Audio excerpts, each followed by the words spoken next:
Hello दोस्तों, स्वागत है आप सभी का हमारी एक और रोमांचक कहानी में। उम्मीद करती हूँ कि आपको यह कहानी बेहद पसंद आएगी। मैं उन लड़कियों में से थी जिन्हें अपने बिस्तर पर सोने का बहुत ज्यादा शौक था। शायद इसकी वजह यह थी कि मैं अपने भाई बहनों में सबसे छोटी थी और हमेशा अपनी माँ के पास सोती थी। भले ही मैं छोटी थी, लेकिन जब सब सो जाते और कमरे की रोशनी बंद हो जाती, तब भी अगर माँ पापा को बुलाकर अपने पास आने को कहती, तो मेरी आंखें खुल जाती थी। जब मैं छोटी थी और माँ मुझे सुलाने के बाद पापा के पास जाती, तो मैं जाग जाती और रोना शुरू कर देती। मुझे माँ के बिना बिल्कुल भी नींद नहीं आती थी। जब तक मैं माँ के चेहरे पर हाथ नहीं रख लेती, मुझे सुकून नहीं मिलता था। लेकिन जैसे जैसे मैं बड़ी और समझदार होती गई, माँ ने मुझसे कहा कि अब मुझे अपनी बड़ी बहन के साथ दूसरे कमरे में सोना चाहिए। मैंने फौरन इनकार कर दिया और माँ के सीने से चिपक गई। मैंने कहा, नहीं, मैं तो बस आपके ही पास ही सोऊंगी। मुझे आपके बिना नींद नहीं आती। माँ एक ठंडी सांस लेकर कहती है, बेशर्म, तुझे तो जरा भी शर्म नहीं है। उस वक्त मुझे इन बातों का मतलब समझ नहीं आता था, लेकिन जैसे जैसे मैं बड़ी होती गई, एक रात जो आवाज मैंने सुनी उसने मुझे हैरान कर दिया। उस रात मैं अचानक जाग गई और जब माँ मुझे सुलाकर पापा के बिस्तर पर गई, तो मैंने कुछ अनजानी आवाजें सुनी। पहले तो मैंने सोचा कि माँ का पल्लू पकड़ लूं, लेकिन फिर चुपचाप आंखें बंद करके उन आवाजों को सुनने लगी। उन आवाजों ने मेरे कानों की लो को सुर्ख कर दिया। मैं खामोशी से आंखें बंद किए आवाजें सुनती रही और उसके बाद तो यह जैसे रोज का ही माहौल बन गया था। यह अनुभव मेरे लिए कुछ नया और अनोखा था, जिसने मुझे बहुत जल्दी समझदार और परिपक्व बना दिया। शायद इसलिए क्योंकि मैं बहुत ज्यादा सोचती थी और हर बात की तह तक जाने की कोशिश करती थी। मुझे भी धीरे धीरे शर्म महसूस होने लगी थी, इसलिए मैंने खुद ही उस कमरे में सोना शुरू कर दिया जहां मेरी बहनें सोती थी। मुझसे बड़ी 3 बहनें और 2 भाई थे। समय बीतता गया और सभी शादी की उम्र तक पहुंच गए। मेरे सभी भाई बहनों की मुझसे पहले ही शादियां हो गई। जब मेरी शादीशुदा बहनें किसी फंक्शन के लिए हमारे घर आती, तो रात को छुपकर तीनों आपस में बातें करती और खूब हंसती। लेकिन जैसे ही मैं वहां पहुंचती, सब चुप हो जाते। जब मैं उनसे पूछती कि क्या बातें हो रही है, तो वे मुझे कहते, तुम अभी छोटी हो जाओ। हालांकि मैं 18 साल की हो चुकी थी, लेकिन वे मुझे अभी भी बच्ची समझती थी। धीरे धीरे मैं इतने चतुर हो गई कि जब भी मेरी बहनें आती, तो मैं जानबूझकर सोने का नाटक करती और उनके बीच बिस्तर पर सो जाती। फिर वे तीनों बैठकर चटखारे लेते हुए आपस में बातें करती, जो पति पत्नी के बीच रात के अंधेरे में होती है। मेरी तीनों बहनें हमेशा आपस में सब कुछ साझा करती थी और साथ मिलकर शरारतें करती थी। मैं भी उनकी बातें सुनती थी और खुद को संयमित रखने की कोशिश करती थी। शादी के बाद की जिंदगी खुशियों से भर जाती है, यह बात मैं जान चुकी थी, इसलिए मेरे दिल में भी एक हलचल मचने लगी थी। मैं सोचने लगी कि काश मेरी भी शादी हो जाए, मेरा भी एक पति हो और वो मेरे साथ भी वही सब कुछ करे जो मेरी बहनों के साथ होता है। शादी के बाद ये सब जायज हो जाता है और इसमें सुकून भी मिलता है। यह सोच सोच कर मेरा दिल जोर जोर से धड़कने लगता था। पढ़ाई पर ध्यान देने की बजाय मैं शादी के बाद की ख्वाब देखने लगी। हर रात एक अजीब सी बेचैनी मेरी रग रग में समा जाती थी। मैं जब कमरे में अकेली होती, तो अपने मोबाइल पर इंटरनेट पर लड़के लड़कियों की रोमांटिक सॉन्ग देखती और फिर खुद को उस लड़की की जगह महसूस करती। मैं उस लड़के की जगह अपने भावी पति की कल्पना करती और सुकून महसूस करती थी। एक दिन मेरी बड़ी बहन घर आई हुई थी। भाभी और मेरी बहन आपस में कुछ ऐसी बातें कर रही थी जिन्हें सुनकर मेरी बेचैनी बढ़ती जा रही थी। मैं खुद पर काबू पाने की कोशिश कर रही थी, लेकिन अंततः मैं खुद को रोक नहीं पाई और रात को फिर से वही वीडियो देखने लगी। उसी वक्त मेरी बहन जाग गई और उसने मुझे यह सब करते हुए देख लिया। उसने मेरा मोबाइल छीन लिया और मेरे चेहरे पर एक थप्पड़ मार दिया। फिर गुस्से में बोली, अपनी उम्र देख और अपने काम देख। मैं समझ नहीं पा रही थी कि तू पढ़ाई पर ध्यान क्यों नहीं दे रही थी। तू तो वक्त से पहले ही इन गंदे कामों में पड़ गई है। तुझे बहुत शौक है अपनी जिंदगी में किसी को शामिल करने का। देखती हूँ सुबह माँ से कहती हूँ कि तेरी यह बेटी एक दिन तेरा मुंह काला करके चली जाएगी। इससे पहले कि कुछ और बुरा हो इसे यहाँ से चलता करो। जब मेरी बहन को मेरी इस हरकत का पता चला तो मैं बहुत डर गई। मैं रोने लगी और उससे हाथ जोड़कर माफी मांगने लगी। नहीं दीदी, ऐसा कुछ नहीं है, मैं तो बस ऐसे ही देख रही थी। लेकिन उसने मुझे खूब डांटा। अगले दिन मेरी बहन ने मुझे मेरा मोबाइल वापस कर दिया, लेकिन यह वादा लिया कि अगर दोबारा इस तरह की फिजूल वीडियो देखी तो अंजाम बुरा होगा। मैंने भी तौबा कर ली थी। पर जब मैं कॉलेज जाती और अपनी सहेलियों को उनके बॉयफ्रेंड के साथ गंदी बातें करते हुए सुनती तो फिर से मेरे अंदर वही भावनाएं जागने लगती। मैं 18 साल की थी जब मेरी बहन ने एक बार फिर मुझे मोबाइल पर वही वीडियो देखते हुए देख लिया। वह कहने लगी, तुझसे मना किया था ना, फिर भी नहीं मानी। लगता है तेरी जवानी कुछ ज्यादा ही जोश दिखा रही है। चल अब माँ को बताती हूँ। मुझसे रहा नहीं गया तो मैंने गुस्से में कह दिया, हाँ, खुद तुम लोग शादी करके अपनी जिंदगी एंजॉय कर रहे हो और मुझे एक वीडियो भी नहीं देखने देती। इससे अच्छा तो माँ से कह दो कि मेरी भी शादी करवा दो। मैं शादी लायक हो चुकी हूँ, घर के काम भी अच्छे से कर लेती हूँ और पढ़ाई लिखाई में मेरी वैसे भी कोई खास दिलचस्पी नहीं है। जब भी मैं कुछ कहती हूँ लोग मेरी माँ बनकर मुझे डांटने पर तुले रहते हैं। मेरी बहन ने मुझे थप्पड़ मारा और कहा, क्या जमाना आ गया है, जाओगी तब सीधी हो जाओगी। ससुराल में सिर्फ पति ही नहीं होता बल्कि ढेर सारी जिम्मेदारियां भी होती है। हम तो ससुराल की थकान लेकर मायके में आकर चैन की सांस लेते थे। रात को पति का मूड देखना पड़ता है, गुस्सा सहना पड़ता है और सुबह से ननद, देवरानी और जेठानी दिमाग खराब करती है। महंगाई और बिजली के बिल वैसे ही सरदर्द देने के लिए तैयार रहते हैं। तुम्हें शादी आसान लगती है लेकिन असल में ऐसा नहीं है। मेरी बहन ने मुझे बहुत समझाया लेकिन मैं कहाँ समझने को तैयार थी। मेरे लिए भी रिश्ता देखा जाने लगा। सबसे पहले जो रिश्ता आया वो मेरी भाभी के खानदान का था।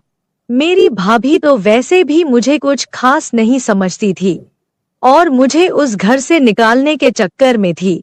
जब लड़के की तस्वीर दिखाई गई तो वह बहुत खूबसूरत था।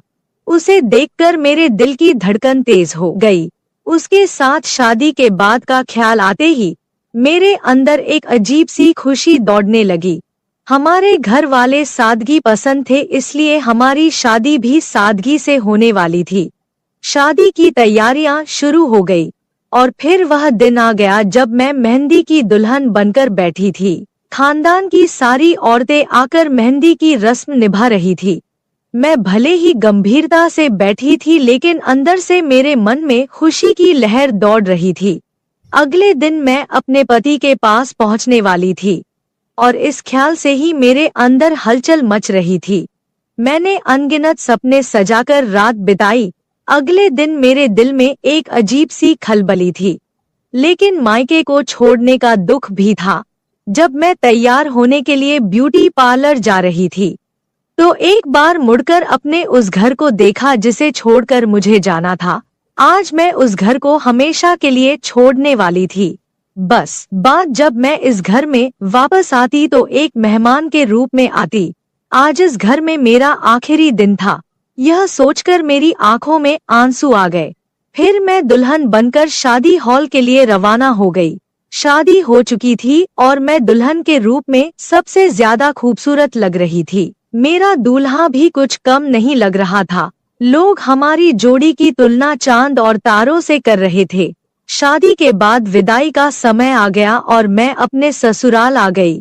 मेरी सास बेहद खुशमिजाज और आजाद सोच रखने वाली औरत थी। उन्हें देखकर कोई नहीं कह सकता था कि वो मेरी सास है, बल्कि वह अपने बेटे की बड़ी बहन लग रही थी। उनका व्यवहार ऐसा था कि मुझे भी खुशी थी कि शादी के बाद हम दोनों सास बहू नहीं बल्कि माँ बेटी बनकर रहेंगे। जब मैं रुखसत होकर अपने ससुराल पहुंची तो मेरी सास ने साड़ी पहनी हुई थी और बाल खुले हुए थे। वो वाकई माँ कम और बड़ी बहन ज्यादा लग रही थी। उन्होंने ने ही मुझे आकर कमरे में बैठाया। जब मैं बेड पर बैठी तो मेरी सास पास आकर बैठ गई। उन्होंने मेरा दुपट्टा थोड़ा पीछे करके ठीक किया और मेरी तरफ देखकर कहने लगी, तुम्हें देख तो मेरा बेटा पागल हो जाएगा। तुम बहुत खूबसूरत हो और अपने पति को सही तरह से संभाल लोगी। यह सुनकर मैं शर्म से लाल हो गई। मैंने कभी सोचा भी नहीं था कि मेरी सास इस तरह की बातें कर सकती है। मैं मुस्कुराई तो वो कहने लगी, अरे बहू, मुझे बाकी सास जैसा मत समझो, मैं तुम्हारी दोस्त बनकर रहेंगी। तुम मुझसे बिना झिझक कुछ भी शेयर कर सकती हो। उनकी बातें सुनकर मेरा मन हल्का हो गया और मुझे यकीन हो गया कि हमारा रिश्ता सास बहू से बढ़कर दोस्ती का होगा। अगर सुहागरात को लेकर मुझसे कुछ पूछना चाहती हो या कोई मसला है तो बताओ, फिक्र की कोई जरूरत नहीं है। मैं तो पहले ही शर्म से पानी पानी हो चुकी थी। मैंने सोचा था कि मेरे पति बहुत रोमांटिक होंगे और मेरी सारी इच्छाएं पूरी करेंगे, लेकिन मेरी सास ने सोने पर सुहागा कर दिया। मैंने उन्हें मना किया कि ऐसी कोई बात नहीं है, मुझे कुछ नहीं पूछना। फिर भी वो मेरे पास बैठ गई और वहां धीरे से कानों में बताने लगी कि पहली रात को लड़कों को कैसे खुश किया जाता है। मैं अपने चेहरे पर हया की लाली से जाए उनकी बातें सुनती रही। कुछ देर बाद जब सासू माँ कमरे से बाहर गई तो मैंने बाहर से आवाज सुनी। सास अपने बेटे से कह रही थी, बेटा, मेरी बहू को ज्यादा तंग मत करना। अगर मुझे सुबह शिकायत मिली तो मैं अपनी बहू को 1 महीने तक अपने पास बुला लूंगी। इस पर मेरे पति चुप थे। जब वे कमरे में आए तो मैं फौरन सिर झुकाकर बैठ गई।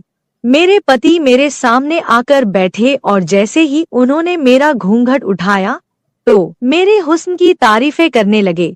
उनकी तारीफ सुनकर मैं शर्म से मुस्कुराती रही। फिर उन्होंने मेरा हाथ पकड़कर सोने की अंगूठी मेरी उंगली में पहना दी और हाथ सहलाने लगे। मेरे भी जज्बात बेकाबू होने लगे। आखिर वो रात आ ही गई थी जिसका मैं कब से इंतजार कर रही थी। शायद ही कोई लड़की मुझसे ज्यादा सुहागरात के लिए बेताब हुई होगी। लेकिन जैसे ही मेरे पति मेरे करीब आए, उनके फोन पर एक कॉल आ गई। ये कौन था जो हमारी रात में खलल डाल रहा था? मेरे पति उस कॉल को देखकर गंभीर हो गए। वो फोन कान से लगाकर बालकनी में चले गए और काफी देर तक बातें करते रहे। मुझे समझ नहीं आ रहा था कि वह किससे बात कर रहे हैं। मेरे मन में अजीब अजीब ख्याल आने लगे। मैं उठकर उनके पीछे गई, लेकिन तब तक वे फोन बंद कर चुके थे। मेरा पति काफी परेशान नजर आ रहा था। मैंने पूछा, क्या हुआ, सब ठीक तो है ना? उन्होंने कहा, बॉस ने मुझे एजेंट के तौर पर दिल्ली जाने को कहा है। सुबह सवेरे एक बहुत जरूरी मीटिंग थी जिसके सारे दस्तावेज मेरे पास थे। यह प्रोजेक्ट भी मैंने ही तैयार किया था। वैसे तो यह मीटिंग 1 हफ्ते बाद होने वाली थी, लेकिन जिस स्तर के साथ मीटिंग थी, उन्हें रात में ही हर हाल में मुंबई पहुंचना था। इसलिए मुझे दिल्ली के लिए निकलना पड़ेगा ताकि सुबह की मीटिंग में समय पर पहुंच सकूं। मेरे सारे अरमानों पर जैसे पानी फिर चुका था। फिर सभी जाग चुके थे। सास तो पहले से ही तैयार थी और ससुर ने भी ढीला ढाला सा लिबास पहन रखा था। वैसे यह मानने वाली बात थी कि दोनों अपने जवान बेटे के माता पिता होने के बावजूद खुद भी बिल्कुल जवान लगते थे। मेरी सास जो न जाने सुबह शाम सुर्ख गुलाब खाती थी, उनके चेहरे की चमक देखकर मुझे लगता था कि मानो वो किसी रानी के समान हो। जब मेरे पति ने उन्हें बताया कि उन्हें इमरजेंसी में जाना पड़ेगा तो दोनों ही चिंतित हो गए। वे कहने लगे, मत जाओ, तुम्हारी बीवी क्या सोचेगी? आज तुम्हारी शादी की पहली रात है, खास रात है, मत जाओ। लेकिन मेरे पति ने कहा कि नौकरी चली जाएगी, उस रात का क्या है, हमने तो पूरी जिंदगी एक साथ गुजारनी है।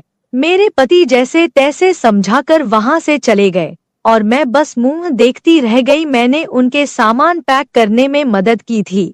जब वह एयरपोर्ट के लिए निकल चुके थे तो ससुर उन्हें छोड़ने गए। सास मेरे पास आकर बैठ गई और बार बार माफी मांगने लगी, लेकिन मैंने कहा कोई बात नहीं, हो जाता है। जब ससुर लौटकर आए तो दोनों अपने कमरे में चले गए और मैं कपड़े बदलकर बिस्तर पर सोने के लिए लेट गई। अंदर से मैं बहुत बेचैन थी और सोच रही थी कि अब ये 2 दिन कैसे काटूंगी। खैर, जहाँ इतने साल निकाले हैं वहाँ से 2 दिन भी निकाल दूंगी। उस रात मैं सो गई। सुबह कुछ मेहमान मेरे मुंह दिखाई के लिए आए थे। हर कोई पूछ रहा था तुम्हारा पति कहाँ है, दूल्हे के बिना तो दुल्हन अधूरी होती है। इस तरह की बातें सुनकर मैं शर्म से लाल हो रही थी। फिर मेरे मायके से मेरी बहनें और भाभियां आई। मेरी बहनें शरारत से पूछने लगी, बताओ कल रात क्या हुआ, कुछ हुआ भी या उससे पहले ही तुम्हारा पति चला गया। मैंने गहरी सांस लेकर अपने आप को संभाल लिया। मेरी बड़ी बहन मेरे पास आई और ताली बजाकर जोर से हंसी। उसने कहा, जैसे को तैसा, जितनी बेताबी तुम्हें थी, देखो तुम्हारे साथ क्या हुआ। मेरा तो बस नहीं चल रहा था, वरना अभी तुम्हारा गला दबा देती। फिलहाल 2 दिन बाद मेरे पति को वापस आना था। मुझे लगा कि ये 2 दिन पल झपकते ही गुजर जाएंगे। मैं अपनी सास के साथ काफी घुल मिल गई थी। उनके चेहरे पर इतनी चमक थी कि कई कुंवारी लड़कियां भी ऐसी चमक के लिए तरसती थी। लेकिन मेरे पति मुझसे और दूर होते जा रहे थे। अब वह कहने लगे कि 2 हफ्ते बाद आएंगे, जबकि मैं यहाँ सास ससुर की खूब सेवा कर रही थी। उस दिन जब मेरी सास ने हमारे लिए चाय बनाई और लिविंग रूम में लाई तो मैं उनके पास ही बैठ गई। मैंने उनके चेहरे की ओर देखा और कहा, अरे मम्मी जी, आप ऐसा क्या खाती है? आपको देखकर बिल्कुल भी नहीं लगता कि आप एक जवान बेटे की माँ हैं। इतनी चमक तो आजकल की कुंवारी लड़कियों में भी नहीं होती। मेरी बात सुनकर सास हंसते हुए बोली, अरे पगली, तेरे ससुर मुझसे इतनी मोहब्बत करते हैं। इस उम्र में भी पूरी रात मुझे सुकून और खुशी देते हैं। जब और औरतें इन चीजों के लिए तरसती है, मेरे पास वो सब कुछ है, फिर क्यों न मैं किसी जवान लड़की की तरह चमकती रहूं। सास की बात सुनकर मैं शर्म से लाल हो गई। उस रात मैं बेचैन होकर सोने की कोशिश करती रही, लेकिन आधी रात को बेचैनी इतनी बढ़ गई कि पसीने से भीग गई और गला सूख गया। मैंने देखा कि पानी का गिलास खाली था, इसलिए मैं किचन की ओर चल पड़ी। लेकिन तभी मुझे सास ससुर के कमरे से अजीब आवाजें सुनाई देने लगी।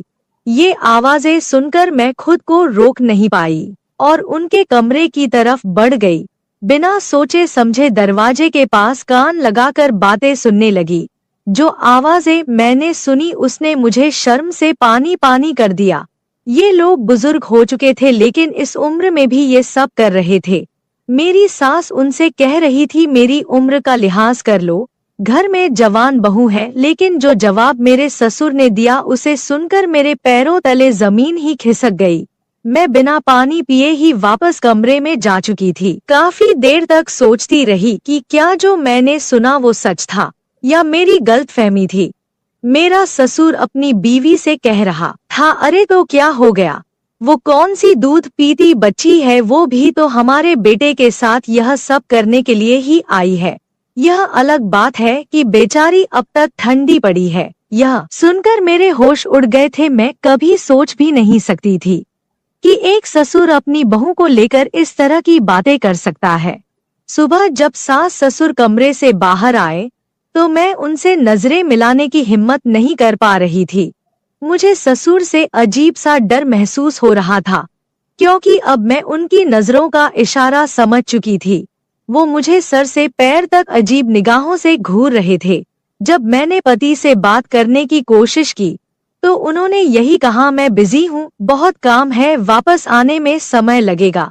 एक दिन सास का ब्लड प्रेशर बढ़ गया। वो कहने लगी, बहू किचन में दबा रखी है, जरा दूध में घोल कर दे दे, उससे मुझे सुकून मिलेगा। मैंने दूध का गिलास निकाला और उनके ब्लड प्रेशर की दवा में डालने के बजाय उसमें नींद की दवा में मिला दी, जिसे पीकर मेरी सांस चकराने लगी और मैं उन्हें कमरे में लेटा आई। लेकिन अब घबराहट हो रही थी।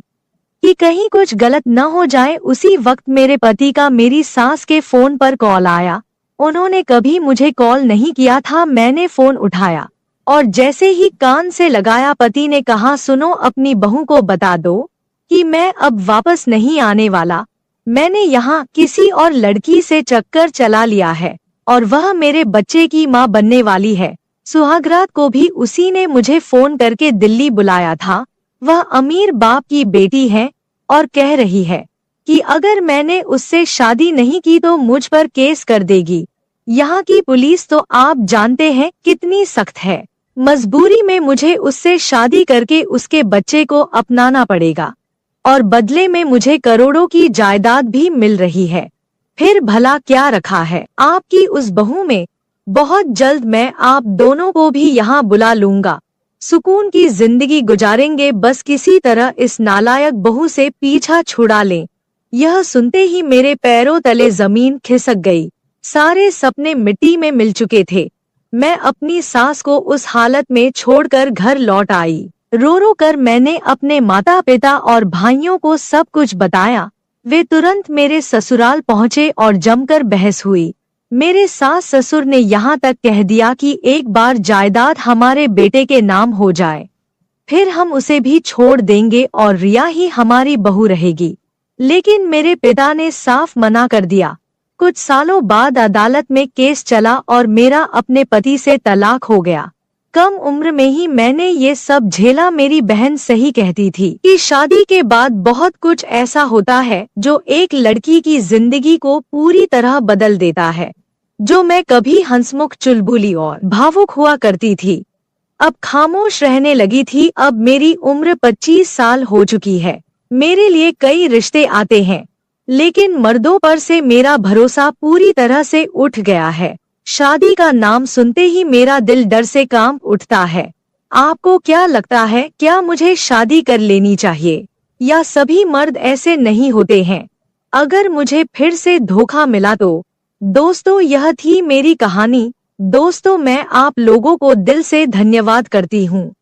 आप लोग के सपोर्ट से मेरी YouTube फैमिली।